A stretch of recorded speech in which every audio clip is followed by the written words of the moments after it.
One of the most adverse situations to be born into is extreme wealth. Being born to a billionaire family that's third generation wealthy.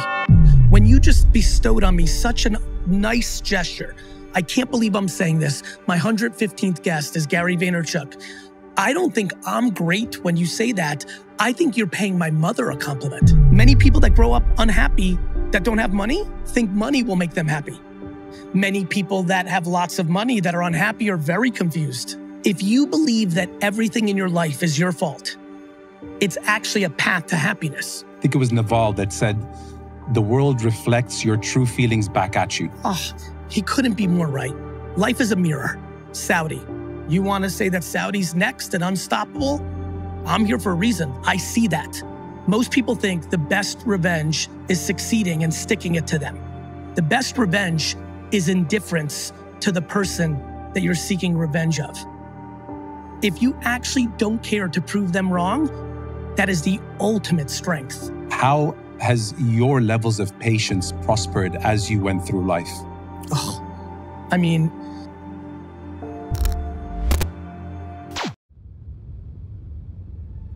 at an altitude of 37,000 feet, we soar, with a rich legacy of honoring our guests and a unique style that has resonated with the world for 78 years. We carry the name of our country on every journey and across every sky. We are Saudi. We welcome you in our own way. We shape our present and build our future. Saudia, our name and country, our style and approach, striving for excellence in everything we do. This is how we fly.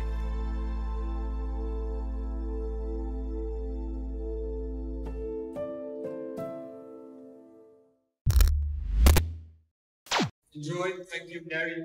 Thank you so much. Thank you. Ready, Gary? Bismillah ar-Rahman ar-Rahim. Welcome to episode 115 of the Mo Show podcast. Our guest today needs no introduction, but that won't stop me from giving one because he's an absolute beast in every sense of the word. He's a serial entrepreneur, chairman of VaynerX, 5-time New York Times best-selling author, and one of the most influential voices in business and marketing and just voices in general today. You probably know him as GaryVee on social media, where he's built a massive following by sharing his ideas on entrepreneurship, culture, and the future of business in a way that is so easily digestible.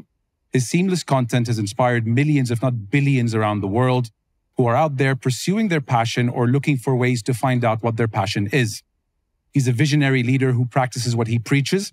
He's also an angel investor who's gotten in early on companies like Facebook, Twitter, Venmo, and Uber. The man has a sixth sense for spotting the next big thing. Today, he sits across me in my country, Saudi Arabia, in the middle of Kaft, which is our equivalent of Midtown Manhattan. His latest book, which just got published on May 21st, if I'm not mistaken, Day Trading Attention, addresses the shifts happening in social media today and what they mean for anyone who's trying to build a brand in the digital age. If you're an entrepreneur, marketer, or just someone who's trying to make sense of the chaos that is known as the internet today, I suggest you listen closely, very closely.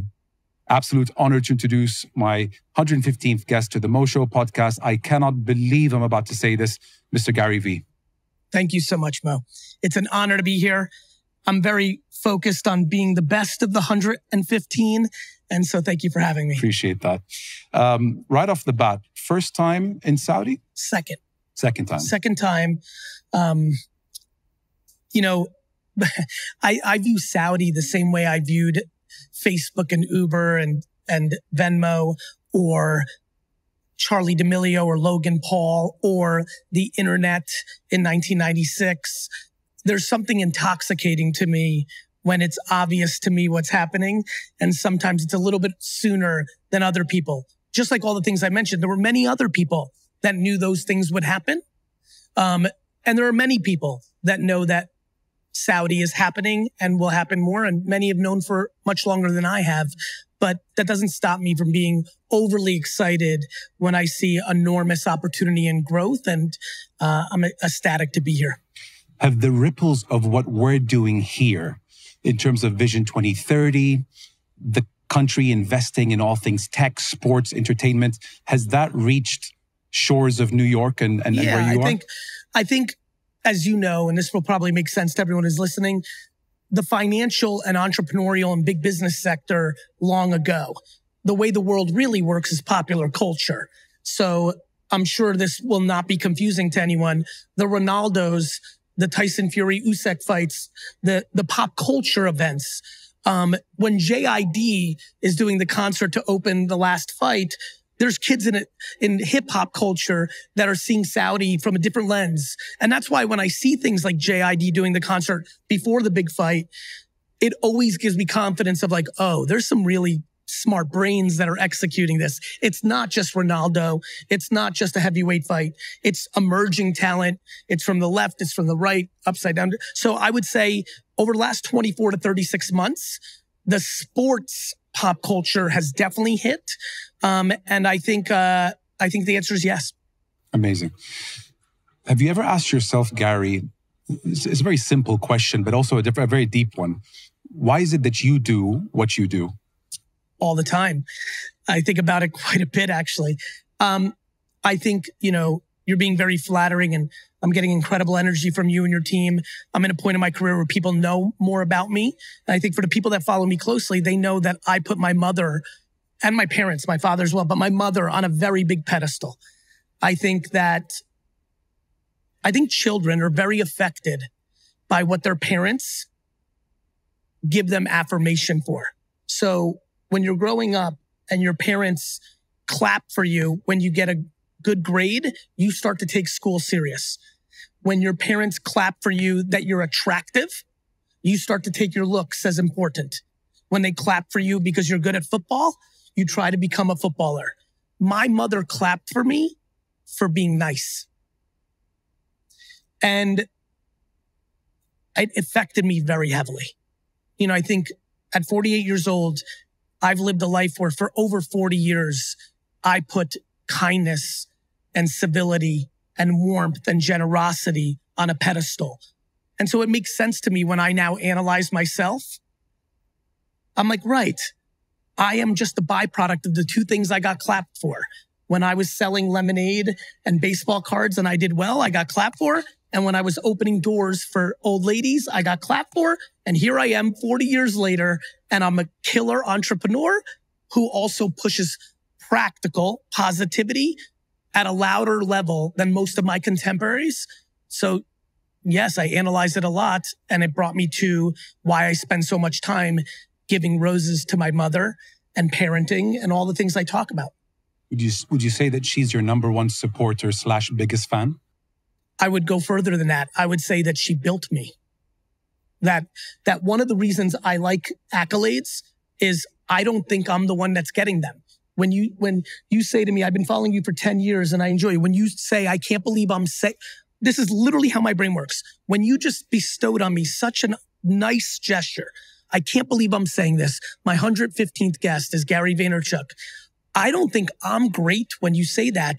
I think you're paying my mother a compliment. I'm the byproduct. I'm the product.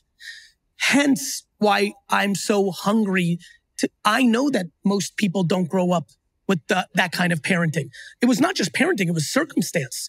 I was born in the Soviet Union. I came to America. We had very little. I believe that the greatest gift on a human being is to be born in a household that does not have a lot financially, but has unlimited love. You were taught immediately that happiness is not associated with money. It's an incredible gift. Many people that grow up unhappy, that don't have money, think money will make them happy. Many people that have lots of money that are unhappy are very confused. So, I think not only is she my biggest fan, I would actually argue my first fan was more my sister. I didn't see my mother as my fan. I saw my sister as my fan. I give my sister Liz a lot of love because she was cheering for me as a 3-year younger sister. As I see my mom as I'm pottery and she was spinning the wheel, and I'm eternally grateful for her. Molded you. Molded me. One of the last things I heard you say on a podcast I was watching, you said fall in love with accountability. Yes. It's something that we lack. Why is that so high on your priority list? It's the ultimate perspective for happiness. I believe that this is I'm glad it hit you because I think this is very confusing to people. If you believe that everything in your life is your fault, it's actually a path to happiness. If you think it's the government's fault, if you think it's your parents' fault, your boss, someone who screwed you, you feel not in control. You don't feel in control, you feel helpless. You feel helpless, you feel anxious. The only thing that gives me anxiety is health because I don't feel in control. I can do the right things, push-ups, eat well, but I still am too educated to know sometimes life is challenging when it comes to health. It's just the way you were born. So health gives me anxiety, but everything else does not because I'm accountable. I believe the world has become intoxicated with pointing fingers. Everybody is now actively, as a hobby, spending their time deploying judgment on the internet, at their dinner tables, on everybody but themselves. Most people, when they hear me say this, confuse it. They hear beating yourself up. If everything is your fault, you are happy. Most people that are listening right now say, I do that all the time and I'm deeply unhappy. I'm not saying beat yourself up. I'm saying give yourself grace. I love who I am. I'm very aware I make many mistakes. I'm accountable for those mistakes. Too many people that when they hear accountability think it's deploying negativity towards oneself. This is not about self-love. This is about true accountability. I genuinely believe that true accountability makes you feel empowered and allows for the thing that makes us all happy. Your ability to deploy humility and say, I'm sorry, I was wrong, I changed my mind. That is the antidote. That is the potion. That is the key to a joyous life. Most people are visceral to it because they're deeply insecure. In other words, the moment you stop making excuses for yourself, the more of a shot you'll have to be happy and successful in life. Yeah, the second you don't deploy energy on trying to trick everybody else why you don't suck and work on getting better is the second you get better. Think about it. Yeah. If you put all your energy, I know I'm looking around because I like the guys in the background. This is how I work. If everybody's watching on film, this is what I do. If everybody here spent all their energy fixing what they know they're not good at versus trying to trick each other that they're not bad at it, it was their boss's fault or their dad did this or you did this, Mo. The reason I screwed up the camera, the second you get away from that, you get into a very good place. You get into, I can fix this. But that requires something even higher up. The inability to live life and not valuing other people's opinion. The reason we try to trick each other is we overvalue each other's judgment on us. The reason judgment is so poisonous is the following. When you are in the business of judging everyone else, you become susceptible to judgment. It's a very important thing to understand. If you are sitting at home and you are judging everybody else, judgment on you is effective. When you are not judging everyone else, judgment on you is less effective. This is very profound, Mo, and an important perspective in life. I think it was Naval that said, the world reflects your true feelings back at you. Oh, he couldn't be more right. Life is a mirror. جوائز رائعة من ليس في انتظارك. حمل تطبيق جوي وكمل التحديات لفرصة التمثيل في أحد مسلسلات منصة شاهد. مو بس كذا، وآلاف الجوائز في انتظارك. المسلسلات يبي لها نكهة جديدة. I believe that in life, all of us find what we're looking for. Let's use America and Saudi. If you want to decide that America sucks, you have so much ability to find things to justify your cause. If you want to say that America is remarkable, good news. You have unbelievable things that you can find that justify your point of view. Saudi. You want to say that Saudi's next and unstoppable? I'm here for a reason. I see that. You want to sit at home and be cynical and say, no, it won't happen? Then you can find ways to decide that. Life is about what you're looking for. The world has become incredibly cynical, incredibly no, and I choose optimism and yes. My big thing with cynicism is the following. If you look at every situation and say no, it means it's already no. By you deciding that this can't happen, It won't happen. For you, do you know how much joy I get watching people throw shade at other people only to watch that person succeed and that person that was throwing shame have to eat humble pie? That's enjoyable because I respect the person in the arena. If you sit at home and you're tweeting or throwing judgment at Mo Salah or Ronaldo or whoever you want to pick, you're sitting at home. You're not playing. Yep. It's very nice that you think he stinks. You are sitting on your couch, on your phone, judging world-class athletes. I think that if those world-class athletes valued all the people on Twitter saying they stink, they won't perform. No chance. That's what I want for humans that are listening. If you're going to worry about your friends saying you stink at entrepreneurship or accounting or being a lawyer or your parents or whoever, that will immediately create a scenario where you will not be able to achieve. Now, there's a key to this, Mo. I'll use myself as an example. The reason I'm okay with people saying negative things about me on the internet is because I equally don't hear the accolades. If I don't believe them when they say I stink, I can't believe them when they say I'm the GOAT. Stay neutral. Neutral. And this is where everyone makes a mistake. They love the flattery, which makes them susceptible to the negativity. For me, I'm humbled. I'm so appreciative. It feels tremendous. But I don't get my validation from people's accolades, which is why I'm not susceptible to people's tearing down. I just stay in my game, put my fingers in my ears, and I work. And brick by brick, steel by steel, concrete by concrete. And then life will happen. Either you build a very big building or you build a very small building. But everybody will see the building. And so that's what I spend my time on. You're a very empathetic person, and maybe sometimes your demeanor gets people to misconstrue that you're a very empathetic person because you speak with so much, animation. New Jersey. Yes, I'm a very aggressive communicator, which hides oftentimes the words, even the words, let alone the intent. But anyone who knows you, really knows you, would say Gary's the most empathetic person I know. I believe it's the single thing that the world is missing. If you are unable to feel the other person, then you will never be able to make decisions that factor in that person's feelings. In all of our conflicts, black, white, religion, countries, men versus women, genders, Gen Z versus boomers. If you're 23 and you're Gen Z and you don't have empathy and you can't feel what your 63-year-old father went through to allow you to even have the luxury to make fun of him, well, then you're going to have a problem in understanding. And so I believe that compassion, sympathy, and empathy are incredibly important traits. I've been blessed with it. You're right. It's probably one of my most distinct personality traits. I also think it makes me a remarkable salesman.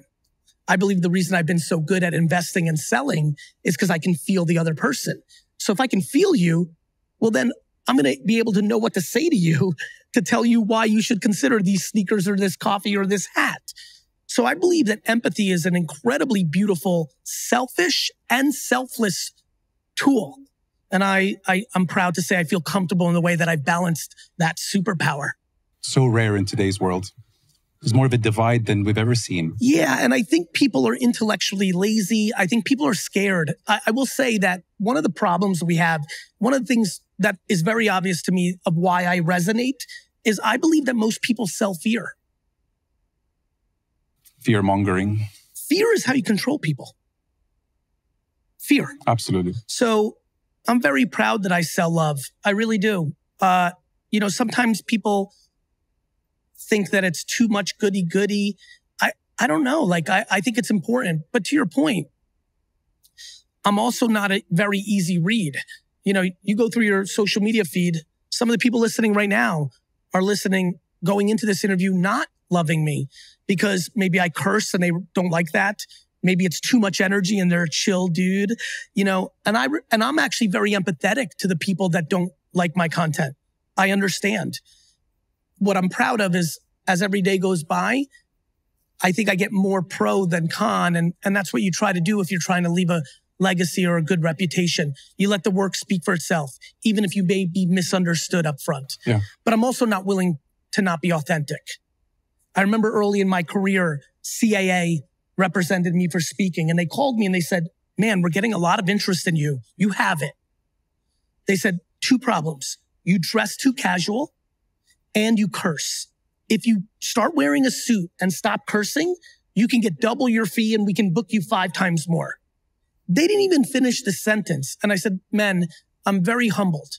And I know you're trying to do right by me, even though you're getting a commission. I go, here's the problem. I don't have it in me. Same with my communication style. I'm aware that I'm a little aggressive and hyper, but I don't want to conform to get some people to like me, not because I don't respect them or I don't want them to listen to me. Honestly, Mo, it's because I can't. There's a reason I was a poor student. There's a reason that I can't hang a picture on the wall. If I don't like to do something, I'm not doing it. Not because I think I'm better than, I'm genuinely not capable. On the way over here, about an hour and a half ago, I was listening to your book on audio, 12 and a half, and I heard something that I was like, okay, I have to ask Gary on that. I pulled over. Insecurity festers without the fertilizer of patience. What a sentence, what a picture. How has your levels of patience prospered as you went through life? Oh, I mean, talk about something that I talk a lot about that the kids don't like. People, when I say patience, one of the most fascinating things that has happened in my life's journey is realizing people will take words and give them definitions that are not of that word. Mo, do you know that most young people that DM me, that push against me for patience, describe it not as patience? When they hear me talk about patience, they think I'm saying indecisiveness, non-action, or worst of all, most people misinterpret patience for complacency. The last thing I am is complacent. The last thing I am is indifferent or impatient. I think that patience is incredibly important. Insecurity is predicated on needing validation from others. No wonder so many guys are impatient to make $1 million because they want to buy a BMW and a Rolex to impress the opposite sex and their friends.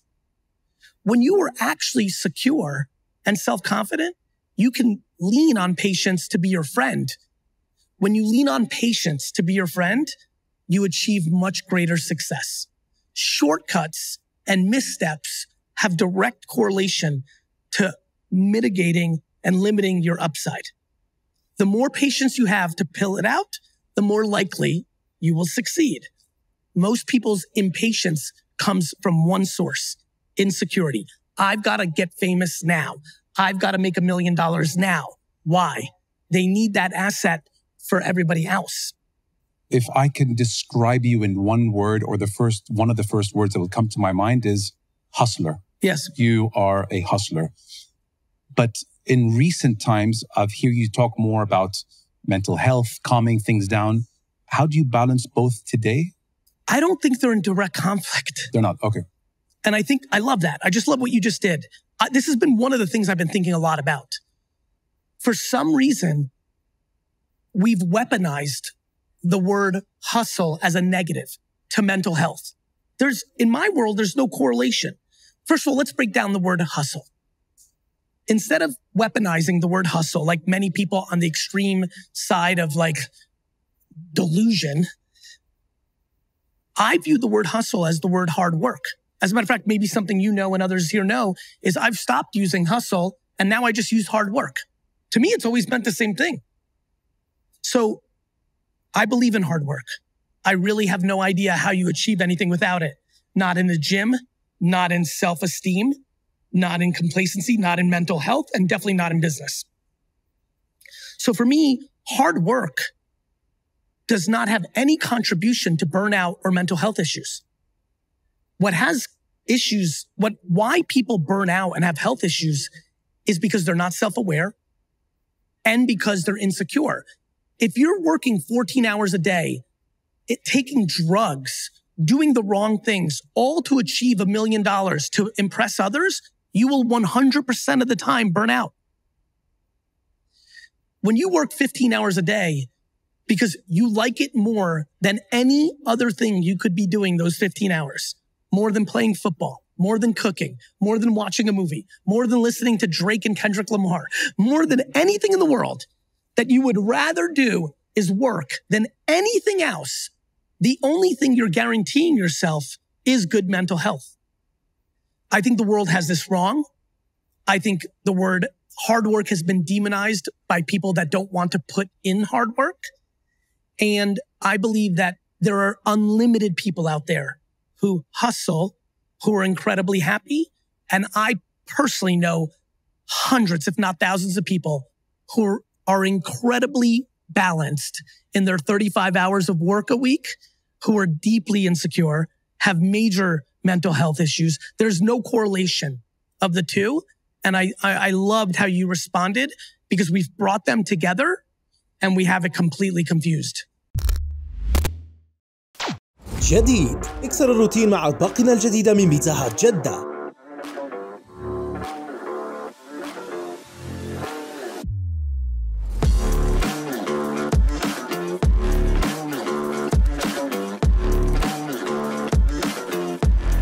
بيتزا هات جدة، ذوق طعم الثقة معنا. Many entrepreneurs here in Saudi and around the world are eager to make a positive impact, but maybe more often than not, they don't know how to do so. What advice do you have to up-and-coming founders who want to expand beyond their home shores, who really want to make an impact on a global level? There's a lot there.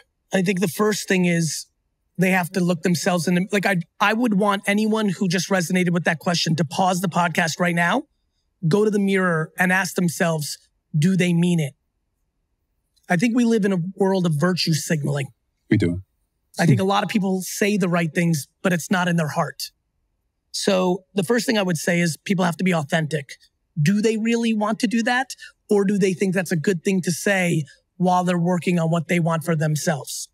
And let me tell you why I said that, Mo. I don't think there's anything wrong to wait to leave a positive impact. Everyone's rushing to leave a positive impact when they haven't even had a positive impact on themselves yet. So the first thing I would say is ask yourself if it's true. If it is, I have tremendous news. You need no money, no attention, no followers to leave a positive impact. Let me explain. If you're an entrepreneur right now who wants to leave a massive positive impact, go to a retirement home or an elderly home in your neighborhood right now and donate an hour of your time to feeding or spending time with the elderly. No cost, no nothing.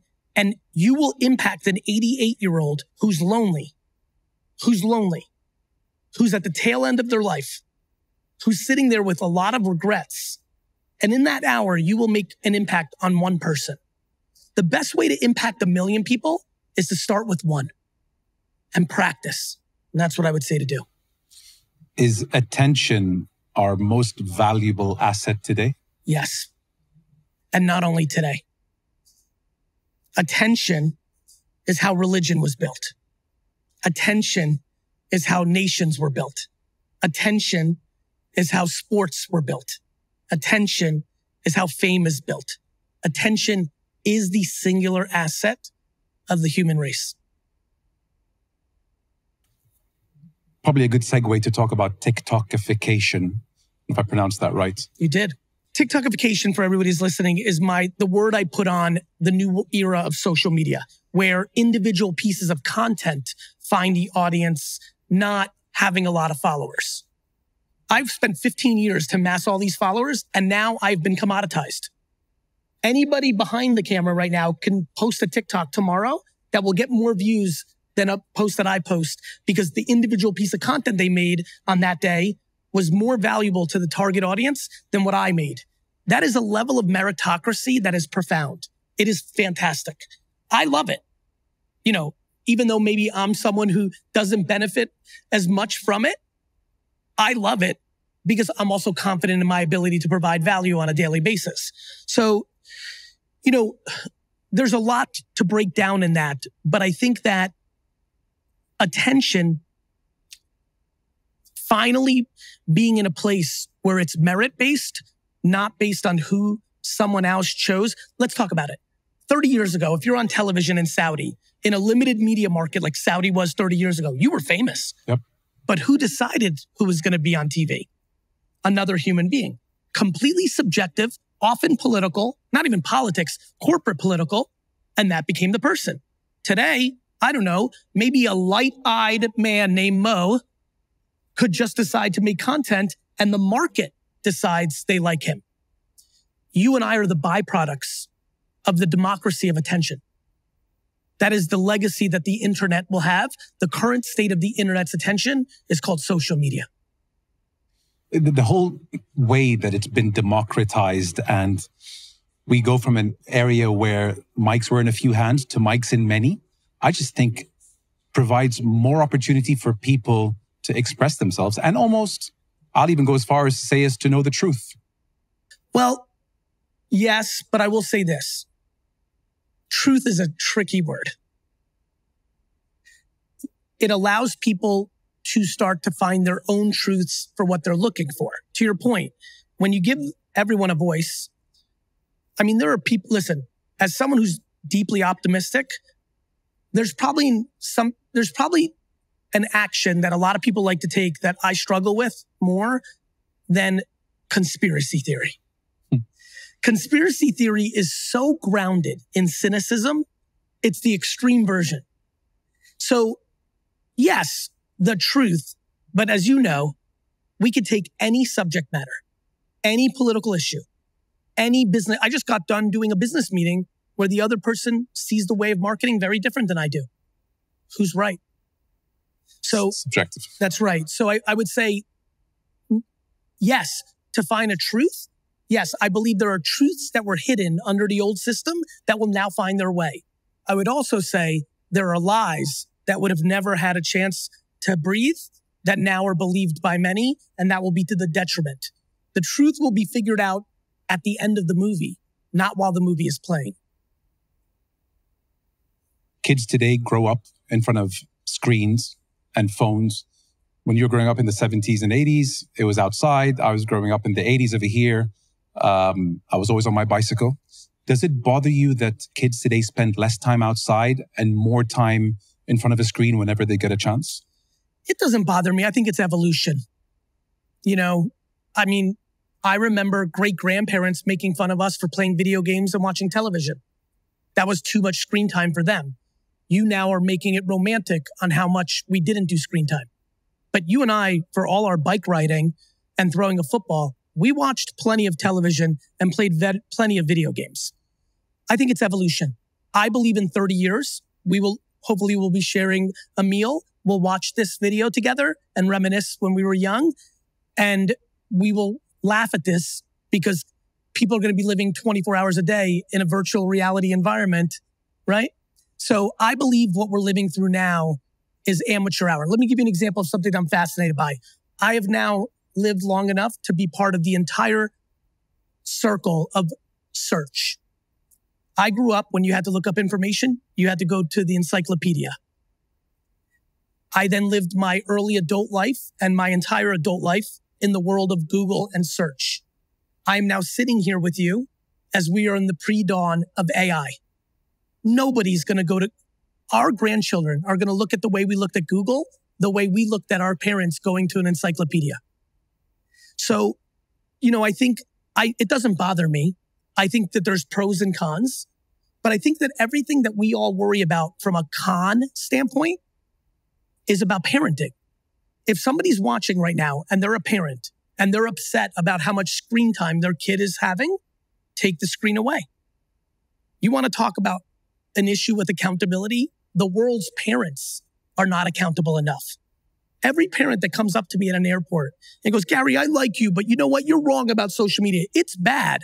I look them in the face and say, then be a parent. I'm not parenting your kid. You don't think TikTok is good for your child? Delete the app. You don't think a phone is good for them? Take the phone. When you and I were growing up, if we did something wrong, smoking, I know not in this country, in America, alcohol, watching bad television, our parents stopped us.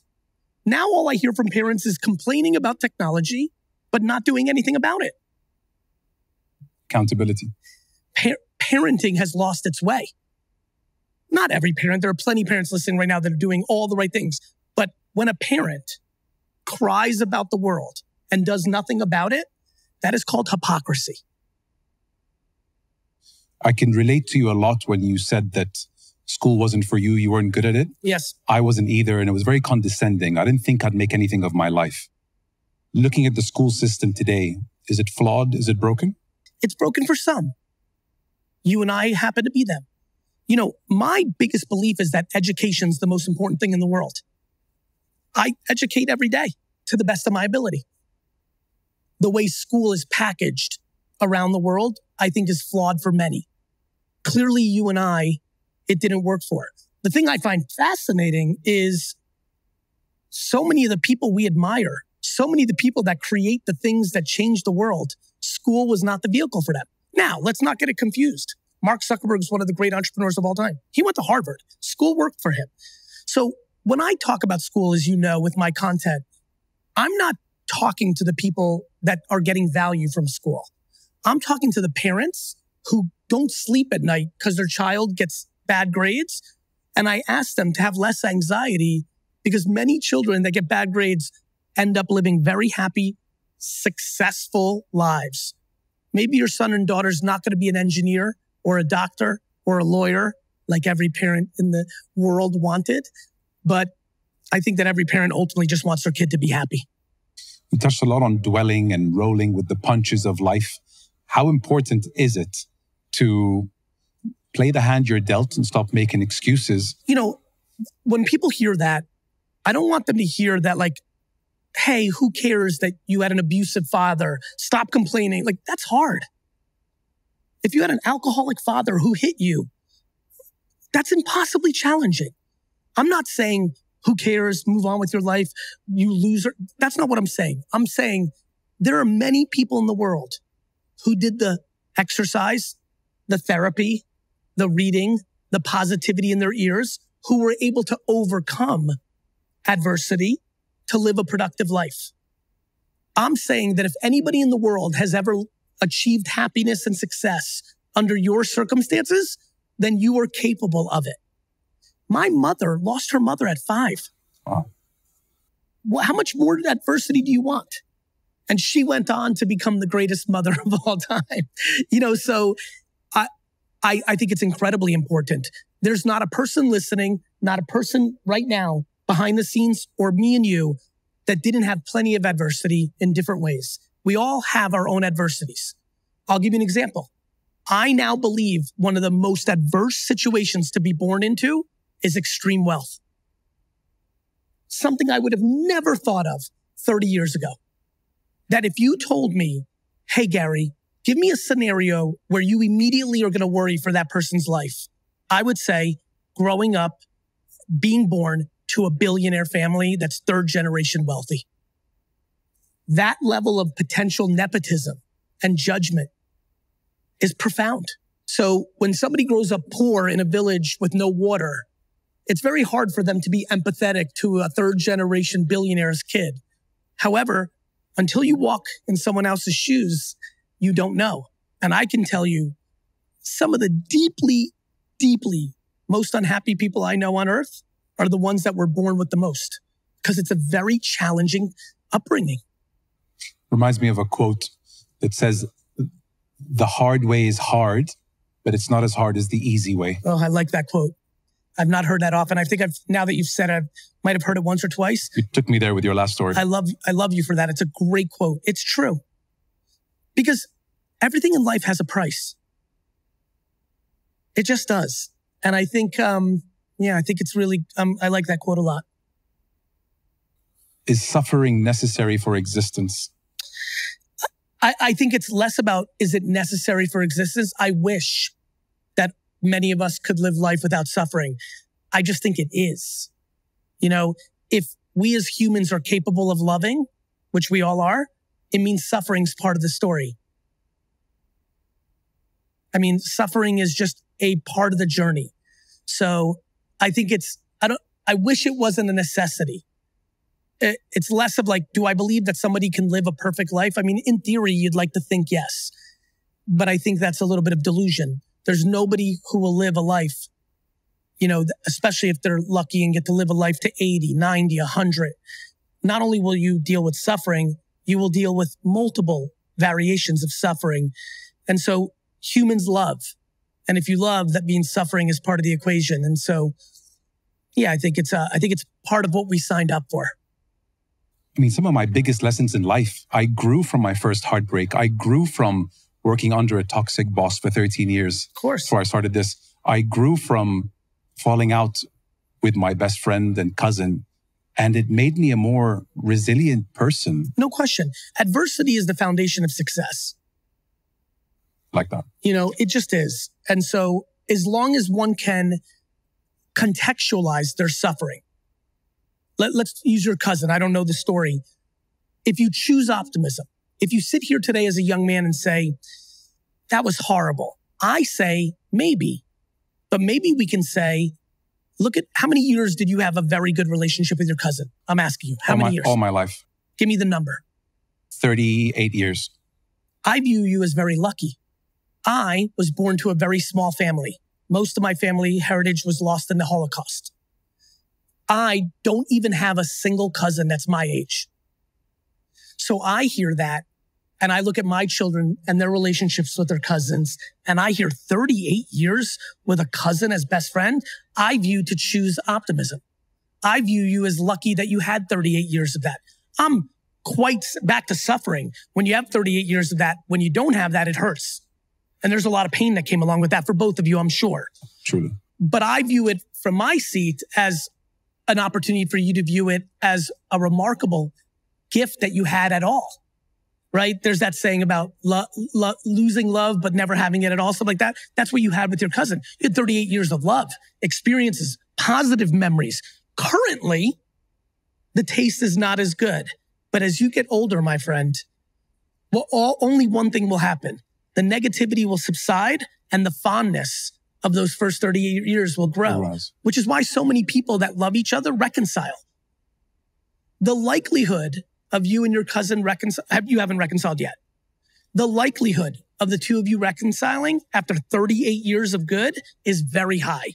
It may take 4, 7, 12 years, and it may never happen. Sometimes people are too stubborn. Sometimes humility on both sides is lacking. Sometimes, but there's times where truly, if God was looking down, one person was 100% wrong. It's rare, but it happens once in a blue moon. And usually that's the reason there is no reconciliation. But anytime anyone has a problem with somebody in that scenario, they're a contributor. Let me be very vulnerable. I have feelings towards people I resent. It was only into my mid-40s that I realized I was a contributor. My lack of candor in not telling people that I loved what was bothering me was the enabler for them to do more of it. Is that their fault, or was I a contributor to it?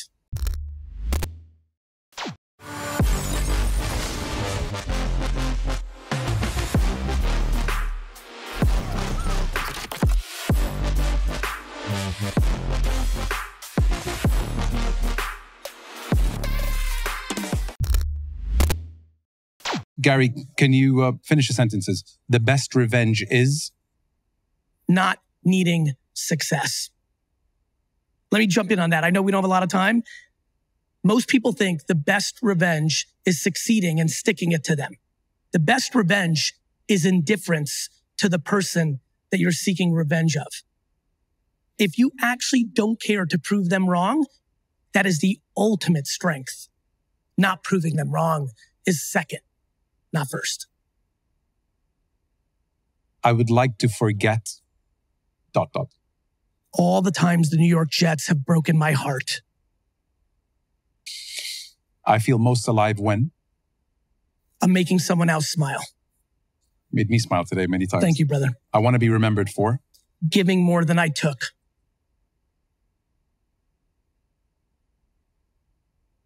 If someone offered you a box containing everything you've ever lost, what would you look for first? The ability to have grandparents. Grandfathers specifically. I was lucky to have my grandmother, but I didn't know either one of my grandfathers. And there's something just in me that feels like that was a missed opportunity. And I'll close with this. What is there that is out there that you have yet to achieve, which you would like to achieve? Before I die, I would like to positively impact all 8 billion plus people. So there are billions still left for my journey. And so that's what's left. Inshallah, you do that. Gary, thank you so much for coming on the show. Thank you, Mo. One of the biggest honors of my life. I know you got to run. And I really, really hope, inshallah, even though I went to school in the Boston area, I hope that the Jets win the Super Bowl one day. Thank you, brother.